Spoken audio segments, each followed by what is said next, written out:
من سنة 2001 ودانيال ليفي ماسك توتنهام، ومن وقتها واحنا بنسمع كلام كتير عليه.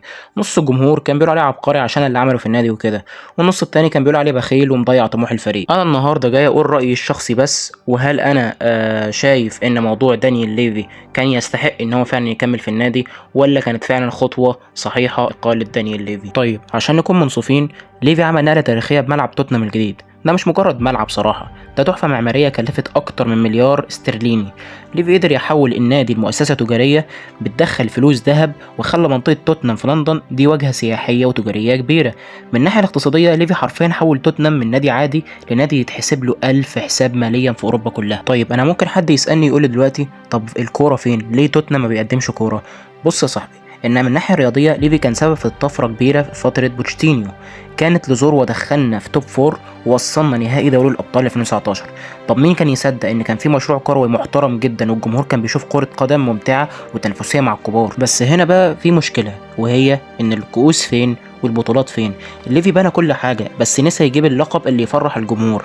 سياسه ليفي في الصفقات اللي دايما فيها شد وجذب، اللي بتخلي الفريق دايما على حرف خطوه من البطولات بس ما بيوصلش. والجمهور بدأ يزهق، لأن الاستقرار المالي لوحده مش كفاية لو الخزينة فاضية من البطولات. وطبعا الموضوع ده استمر فترة كبيرة جدا، إن النادي عنده خزينة مالية كبيرة من أكتر الأندية اللي عندها فلوس في أوروبا كلها، بس مفيش بطولات. وطبعا بعد غضب الجمهور الكبير، وأنا طبعا واحد من الناس اللي كنت بطالب بخروج دانيال ليفي من النادي بصراحة، لأنه كان أنا شايف إن هو كان بيدمر النادي، وبالذات إن إحنا كان بقالنا آخر موسمين كنا بننافس على الهبوط. ومن بعدها شفنا تحرك جديد، وفعلا تمت إقالة دانيال ليفي، وجه اللي مسك المنصب هو فيناي فينكشن. طبعا من بعدها احنا بقينا نشوف تحرك كبير جدا في الصفقات، وبالذات في السوق. وطبعا ناس كتيره بيسالوني، وناس كتيره بيسالوا عموما جماهير توتنهام، وبيقولوا انتوا منين ليكوا الفلوس دي كلها؟ انتوا بقيتوا ازاي تجيبوا الصفقات دي؟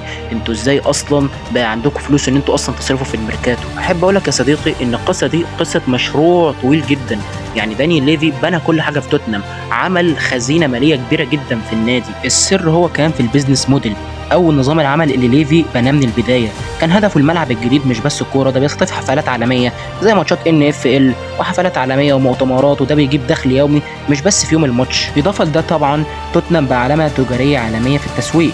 ليفي حول النادي لمؤسسه بتعرف تبيع وتشتري صح، وبتستثمر في المواهب الشابه وتطورها. فالسيوله اللي بنشوفها في الصفقات دي هي نتيجه تخطيط طويل الامد، عشان النادي يقف على رجليه ماليا من غير ما يعتمد على صاحب النادي زي انديه تانية. ليفي بنى مؤسسه مش مجرد فريق. الانجاز الحقيقي لليفي انه خلى توتنهام من الستة الكبار في انجلترا ماديا، والفلوس اللي بتتصرف في الصفقات دلوقتي هي حصاد سنين اللي فاتت في التجهيز والبنيه التحتيه. المعادله دلوقتي بقت ان الفلوس موجوده، فالانجاز الفني واللاعبين هيعرفوا يترجموها للبطولات.